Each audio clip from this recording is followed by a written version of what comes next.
Finnegan wasn't expecting the numbers to look like this. Not after everything they'd fought for. Not after the hell Eric Forrester had endured during his radiation treatments.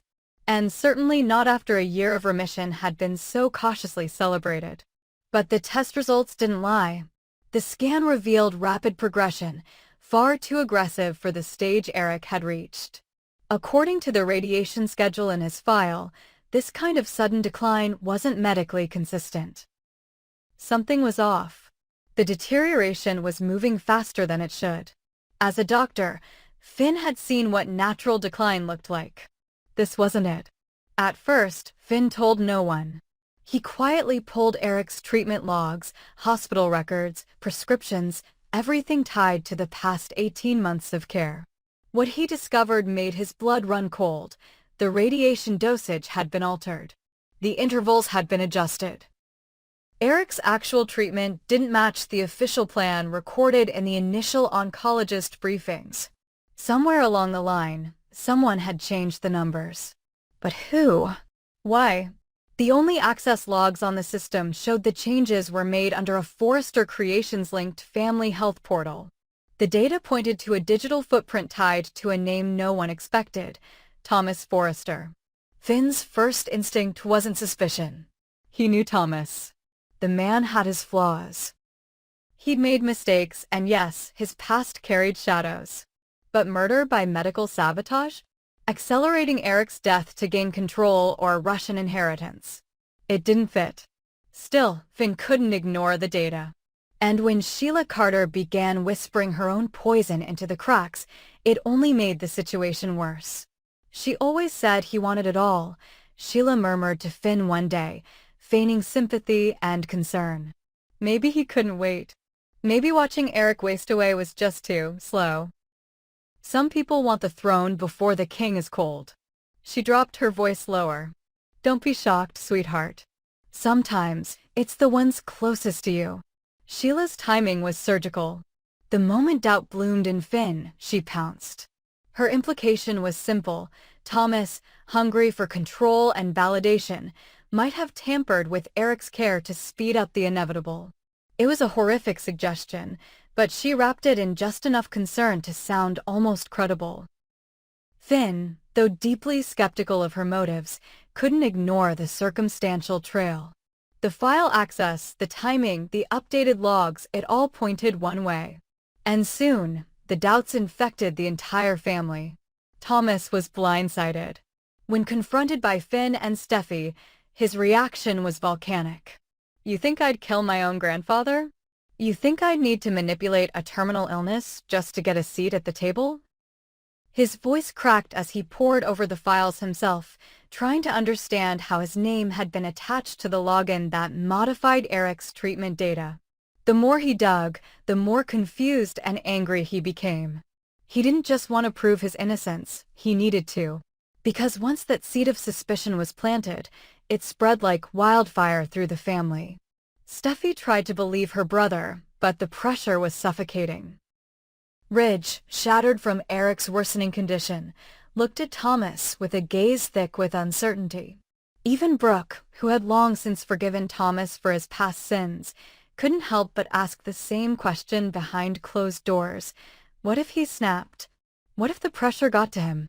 Determined to clear his name, Thomas launched his own investigation. He worked alongside Finn and cybersecurity consultants to trace the access trail.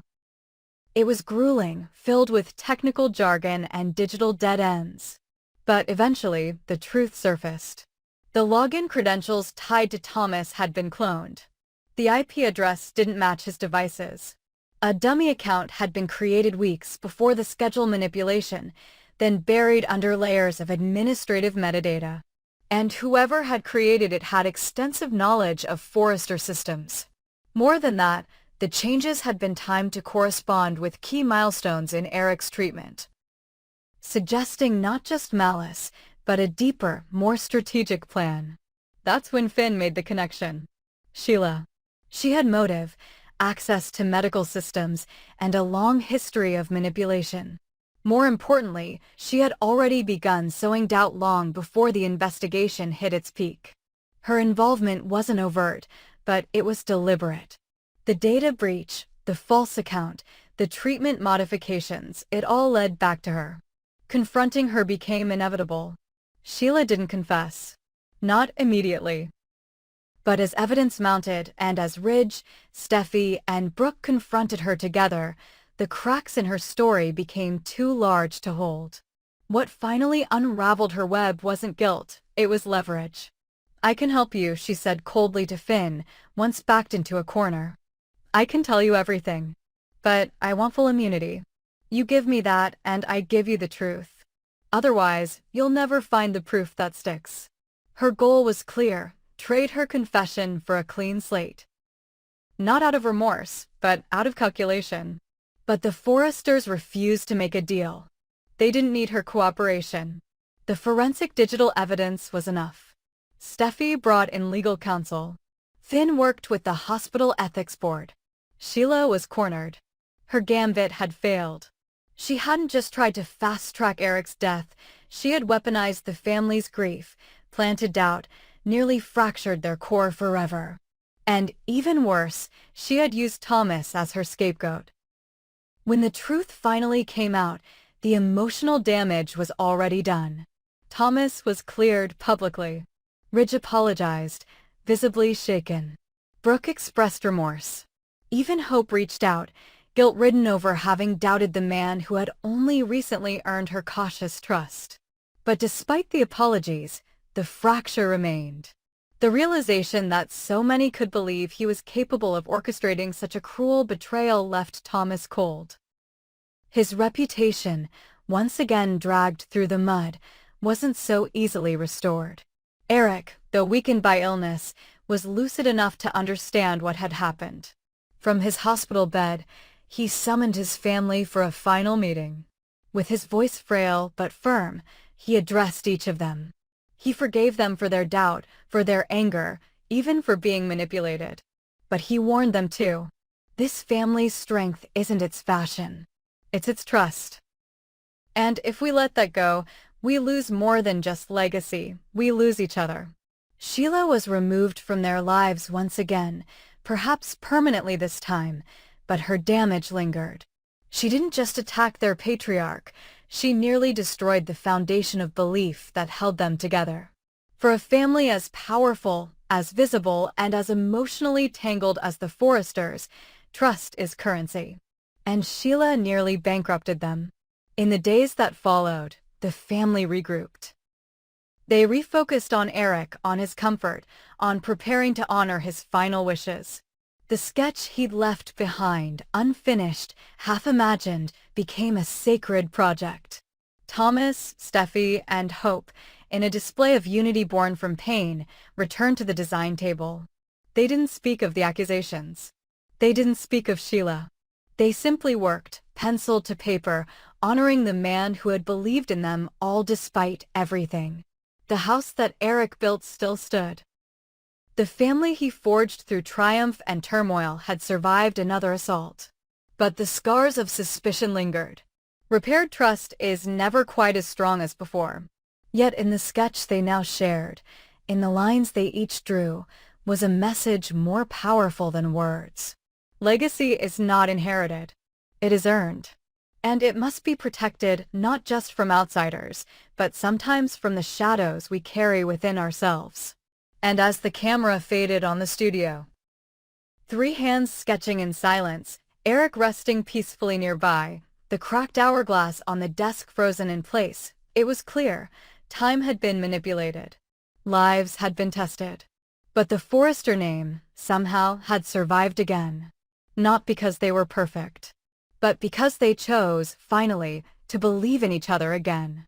Even when it hurt. Especially when it mattered. But survival is never the end in the bold and the beautiful. It's only the next beginning. The days following the Sheila scandal and the near collapse of trust within the Forrester family bring a fragile calm, temporary, delicate, like silk stretched too thin. The family rallies around Eric, who, though clearly declining, finds renewed strength in seeing his legacy being honored not through inheritance, but through action. The final sketch he left behind begins to take form. Thomas, Steffi, and Hope, three pillars who once represented competing ambitions, now work together daily. For the first time, their collaboration feels sincere. They aren't fighting for dominance. They're fighting for meaning. But tension simmers beneath the surface. Though cleared of all wrongdoing, Thomas can't shake the feeling of betrayal. He goes through the motions, sharp in design meetings, precise in execution, but cold in conversation. The scars from being doubted by his own blood are deep. Ridge notices. He tries to connect, but Thomas keeps his walls high. "You were ready to believe I was capable of killing him," Thomas says quietly one night, alone with his father. "That's something I'll never forget." Ridge doesn't deny it. He just nods, burdened by his own guilt. Steffi feels it too. The unease, the cracks in the foundation. She throws herself into the business, taking on more of the leadership role Eric quietly entrusted her with. She meets with press, brokers, partnerships, oversees production. But at night, she finds herself reliving the moment Finn told her about the altered medical records. The sick dread in her stomach when her brother's name came up. She knows Thomas forgives her in theory, but not in truth. The distance between them is growing. Hope, caught between the two siblings, becomes the unofficial bridge. Her role as creative director is no longer symbolic, she's essential. Her ideas, once dismissed as idealistic, are now driving sales. Her designs complement Thomas's work with uncanny synergy. The two begin designing the final couture line with a synchronicity that unnerves even them. And that creative intimacy slowly begins to blur lines again. Long evenings in the design studio. Brief glances that linger. Words left unsaid. Brooke sees it first. She watches her daughter and Thomas with careful eyes. While the family has barely recovered from the recent storm, she worries a new one is forming. One of temptation and emotional chaos. She warns Hope to stay grounded, to stay focused, but Hope pushes back. "He didn't deserve what happened. None of us did," she says. "We're doing this for Eric. That's all." Still, questions linger. Meanwhile, Sheila's name is forbidden in the Forrester mansion, but her influence is not so easily erased. The revelation that she engineered the false medical record login for Thomas, that she nearly framed him to fracture the family, doesn't just make her more dangerous, it proves that she's not done. Though she failed to secure immunity in exchange for her confession, she vanished before she could be arrested. Her whereabouts are unknown, her next move unpredictable. Steffi grows increasingly paranoid. Finn installs new security systems. But Sheila is like smoke. You can't stop her if you can't see her coming. Then, the letter arrives. Hand-delivered. No return address. It's addressed to Eric's office, even though the man who once sat behind that desk no longer can. Hope finds it first. The handwriting is unmistakable, Sheila's. Inside, a single message written in chilling calmness. "I told you the clock would break. You still haven't looked closely enough." The message reignites the investigation. Finn and Steffi begin reviewing the hourglass on Eric's desk, the one that cracked the day the sketch was unveiled. Upon inspection, Finn notices a faint ticking. It's not decorative. It's not just symbolic. Hidden within the base of the antique timepiece is a small recording device. Activated weeks ago. Whoever planted it had been listening, possibly even manipulating family decisions from the shadows. They turn it over to authorities. Audio logs confirm their worst fears. Conversations from the design studio. Strategy meetings. Moments of vulnerability between Thomas and Rich. All captured. All archived. Someone had been feeding on the family's grief, harvesting their fears, and waiting to strike. Sheila wasn't just trying to fracture the family. She was trying to capture them, control them. And now she has enough ammunition to return with leverage. The Forrester family meets in emergency session. Ridge wants to go public. To warn the press, tighten security, expose every detail. But hope urges discretion. If we show panic, she wins again, she argues. Steffi, backed by Thomas, agrees. They'll continue with the legacy line, launch the couture tribute, and prove that unity can't be undone. But behind the scenes, they'll prepare for Sheila's next move together. And so, the sketch is completed. A gown unlike anything Forrester Creations has ever released.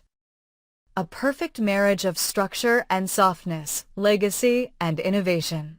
The fabric is laced with subtle nods to Eric's most iconic work.